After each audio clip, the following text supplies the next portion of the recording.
Saudara, lembaga survei Poltreking Indonesia merilis survei elektabilitas calon presiden di 5 provinsi di Pulau Jawa. 3 nama capres itu adalah Prabowo Subianto, Ganjar Pranowo, dan Anies Baswedan. Survei dilakukan pada 26 November hingga 2 Desember 2022 lalu dengan 1.000 responden di 5 provinsi di Pulau Jawa. Pulau Jawa jadi fokus survei karena hampir 60% jumlah pemilih berada di Pulau Jawa, menjadikan Pulau Jawa jadi basis mendulang suara. Pada Pilpres sebelumnya, kandidat yang unggul di 2 provinsi di Jawa dengan signifikan bisa dipastikan memenangkan pemilu. Berikut hasil survei Poltreking Indonesia soal peta elektabilitas 3 bakal calon presiden Anies Baswedan, Ganjar Pranowo, dan Prabowo Subianto di 5 provinsi di Pulau Jawa. Di DKI Jakarta, saudara, Anies Baswedan unggul dengan perolehan suara di Jakarta dengan angka 49,6%. Di posisi kedua disusul Ganjar Pranowo dengan perolehan suara di Jakarta 27,5% dan Prabowo Subianto di posisi ketiga 15,7%. Sementara kalau kita bergeser ke Provinsi Banten, Anies Baswedan masih unggul di sana. Elektabilitas Anies mengungguli Ganjar dan Prabowo. Anies memperoleh 47,6% suara di Banten, disusul Prabowo Subianto dengan perolehan suara 28,5% dan ketiga Ganjar Pranowo 16,1%. Kita bergeser ke Provinsi Jawa Barat. Di sana Anies masih unggul di Jawa Barat dengan angka 36,3%, tipis dengan Prabowo Subianto dengan perolehan angka 30,8%. Sementara Ganjar Pranowo berada di posisi ketiga dengan perolehan suara 18,7% di Jawa Barat. Pada Pilpres 2019 lalu, saudara, Jawa Barat menjadi basis suara Prabowo Subianto. Berikutnya kita bergeser ke Provinsi Jawa Tengah yang merupakan lumbung suara PDIP dan Ganjar menjabat sebagai gubernur di sana. Survei menunjukkan Ganjar jauh mengungguli kedua calon lain. Ganjar memperoleh suara 71,4%, terpaut jauh ada di posisi kedua Prabowo Subianto dengan perolehan suara 10,8% dan Anies Baswedan yang memperoleh suara 9% di Jawa Tengah. Sementara itu di Jawa Timur, Ganjar juga unggul jauh dari 2 calon lain. Prabowo dengan angka 36,1% di Jawa Timur, sementara Prabowo Subianto menyusul dengan suara 25,5% dan Anies Baswedan 19,6%. Lebih lengkap soal hasil survei Poltreking Indonesia tadi, soal nama calon presiden yang unggul di 5 provinsi di Pulau Jawa. Kita akan menanyakan kepada Direktur Eksekutif Poltreking Indonesia, Hanta Yuda. Selamat sore, Mas Yuda. Selamat sore, Mas Ihsan. Mas Yuda, dari hasil survei Poltreking, nama Anies Baswedan unggul di 3 provinsi, Mas. Ada Banten, Jakarta, Jawa Barat. Padahal ini kalau kita melihat ini merupakan kantong suara Prabowo Subianto di 2019 lalu. Apa saja yang jadi faktor? Tolong jelaskan. Ya, pertama survei ini dilakukan di 5 provinsi.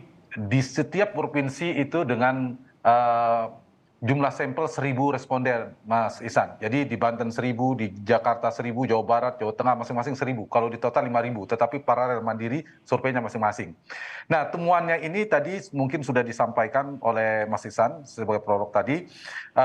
Yang menarik adalah 3 wilayah tengah ke barat itu basis Anies Baswedan, dari tengah, Jawa Tengah ke timur itu relatif menjadi basisnya Prabowo. Dulu basisnya Ganjar Pranowo, mohon maaf. Jadi dulu ketika 2019 basisnya Jokowi, Pak Jokowi di Jawa Tengah dan Jawa Timur, sekarang menjadi basisnya Anies, menjadi basis Ganjar Pranowo. Ganjar sangat kuat seperti Pak Jokowi di Jawa Tengah, kemudian Jawa Timur meskipun tidak terlalu unggul, terlalu kokoh, tapi juga relatif unggul. Nah, yang menarik saya ingin menjawab pertanyaan tadi.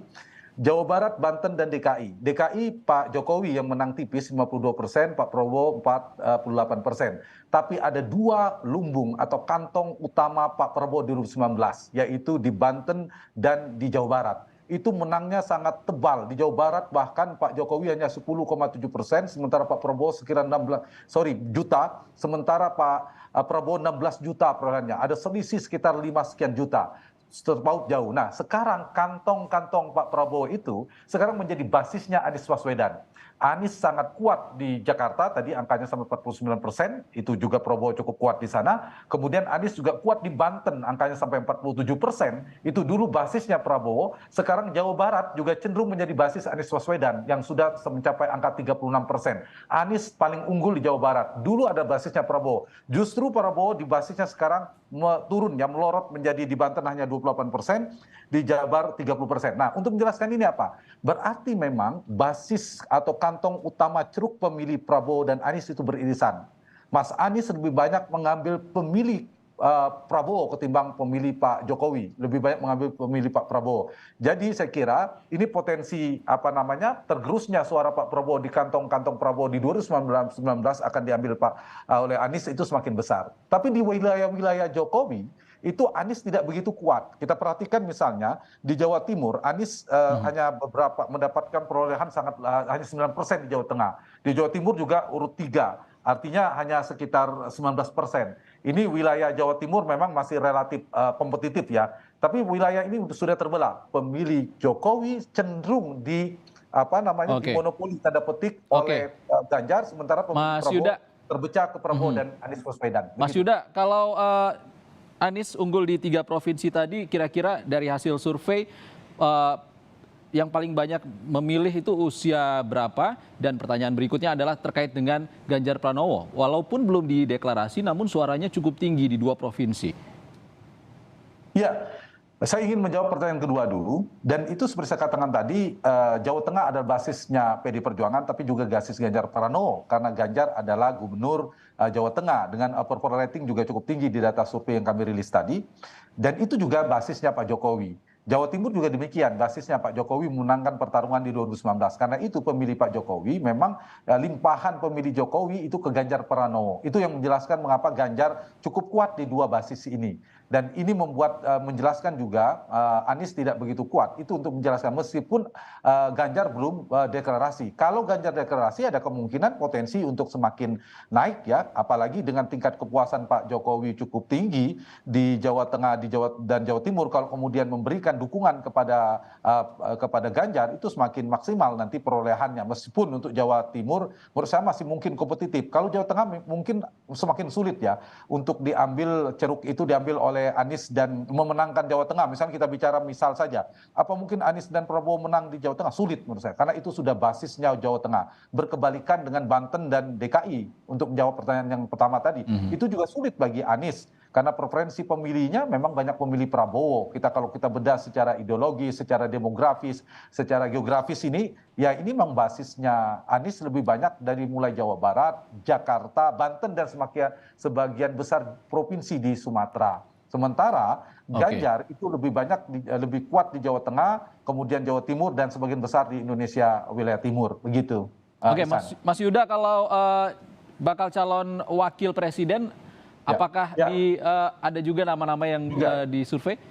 Ya, termasuk. Kalau capres sudah mengerucut di 3 nama itu, tapi kalau cawapres juga menarik nih dari temuan survei kami di Jakarta, Banten, Jawa Barat, Jawa Tengah, dan Jawa Timur itu berbeda, tapi ada 4 nama yang hampir selalu muncul di 2 digit perolehan. Misalnya Jakarta. Di Jakarta itu dipimpin oleh AHY dengan perolehan 24%, tapi nomor 2 adalah Erick Thohir 17%. Yang di Jakarta, lalu disusul Ridwan Kamil dan Sandiaga Uno. Jadi Agus dan Erick memimpin Jakarta. Kemudian di Banten itu Agus, kemudian Ridwan Kamil. Secara selisih sedikit Sandi, kemudian Erick Thohir. Jadi Agus memimpin, AHY memimpin Jakarta dan Banten untuk cawapres, kemudian diikuti oleh Erick Thohir dan Ridwan Kamil. Nah, di Jawa Barat itu Ridwan Kamil paling tinggi, Mas Ihsan, karena memang gubernur Jawa Barat, angkanya hingga 29%, disusul AHY dan Erick Thohir. Dan Jawa Tengah ini yang paling tinggi adalah Erick Thohir. Kita tidak mengikut sertakan Ganjar ya dalam simulasi cawapres, karena Erick sudah terkoneksi cukup kuat pemilihnya Jokowi, kemudian pemilihnya Ganjar. Itu yang tertinggi hingga 25%, perolehan Erick Thohir tertinggi di Jawa Tengah, disusul Ridwan Kamil. Kemudian di Jawa Timur itu imbang antara Kofifa, gubernur Jawa Timur, dan Erick Thohir di angka sama-sama 18%. Karena ini basis NU, keduanya punya jaringan, punya hubungan erat dengan para kiai dan NU, terutama Bu Khofifah kita tahu ketua Muslimat, Erick Thohir juga belakangan sangat dekat dengan NU dan anggota kehormatan Bansar NU dan seterusnya. Jadi dari sisi cawapres, kalau capres sudah jelas ya 3 nama, sulit ada nama di luar 3 itu, tapi cawapres relatif dinamis, tapi nama yang kuat sudah muncul nih. Ada AHY, Erick Thohir, Ridwan Kamil, Sandiaga Uno. 4 ini adalah nama terkuat. Dan calon pemilih cenderung memilih calon wakil presiden dari kalangan ekonomi dan usia muda, Mas Yuda. Ya, kalau dari usia kita sudah lihat profil dari para cawapres relatif adalah figur-figur muda ya. Ada AHY, Erick Thohir, Ridwan Kamil, dan Sandi itu ada figur-figur muda. Oke. Cuma dengan preferensi yang beda. Kenapa AHY untuk menjelaskan cukup kuat di Jakarta dan Banten? Selain AHY adalah mantan calon gubernur DKI, juga ini basisnya Anies. AHY ini brand connection-nya menguat ke Anies Baswedan. Lalu mengapa Erick Thohir sangat kuat di Jawa Tengah selain di Jakarta, selain terkoneksi ke Jokowi, menterinya Jokowi salah satu sangat dekat, juga terkoneksi dengan brand connection-nya dengan Ganjar Pranowo. Jadi pemilih Ganjar itu lebih prefer, pemilih cawapresnya Ganjar adalah Erick. Cawapresnya Anies menurut pemilih Anies itu lebih cenderung ke AHY. Nah itu yang menjelaskannya. Ditambah tentu tadi Jawa Timur Mas Yuda. Nama Khofifah. Mas Yuda, kita kembali ke calon presiden. Artinya dari hasil survei poltreking ini bisa dibilang kalau yang head to head nantinya adalah Anies Baswedan dan Ganjar Pranowo. Ganjar Pranowo. Ya betul, yang paling prospektif 2 itu. Dari potensi pertumbuhan elektoralnya, Ganjar dan Anies relatif lebih prospektif ketimbang Prabowo. Kenapa? Karena dari tingkat dikenalannya atau popularitasnya Pak Prabowo sudah nomor 1. Jadi marketnya, orang yang sudah kenal dengan Pak Prabowo sangat tinggi, satu itu. Yang kedua, tren Pak Prabowo kan dibandingkan perolehan 2019 jauh menurun karena basisnya sudah diambil oleh Anies. Kenapa Anies dan Ganjar? Karena figur baru yang belum kenal pun relatif lebih besar ketimbang Pak Prabowo, sehingga pangsa pasar market mereka secara elektoral lebih besar. Ditambah Ganjar belum deklarasi, Anies meskipun sudah deklarasi tapi belum cukup partainya, sehingga figur-figur baru ini lebih berpotensi untuk mengalami peningkatan atau mengalami pertumbuhan. Oke, terakhir Mas Yuda. Terakhir Mas Yuda, kalau head to headnya Anies dan Ganjar, bagaimana cara salah satunya Ganjar Pranowo mengejar ketertinggalan di Barat Jawa dan Anies Baswedan sebaliknya mengejar ketertinggalan di Jawa Tengah dan Jawa Timur? Ya, pertama kita lihat kalau kita bedah Jawa Tengah itu agak sulit bagi Anies untuk mengejar ketertinggalannya dengan Ganjar. Sebaliknya, Ganjar agak sulit mengejar ketertinggalan di Banten dan Jakarta. Yang paling mungkin adalah di Jawa Barat dan Jawa Timur ini, Ihsan. Tadi pembukanya kan Ihsan bilang kalau 2 di antara yang bisa dimenangkan antara Jawa Barat, Jawa Tengah, Jawa Timur ini kunci nih. Jawa Barat pemilihnya 17 sekian persen, Jawa Tengah 16%, Jawa Timur adalah 16%. Nah, Jawa Barat Anies memang unggul, tapi belum sangat tinggi, belum mutlak, baru 36%. Di Jawa Timur itu juga Ganjar unggul, tapi baru 36%, sama. Nah, pertarungan sesungguhnya sebenarnya di antara 2 figur ini adalah di 2 provinsi ini, Jawa Barat dan Jawa Timur.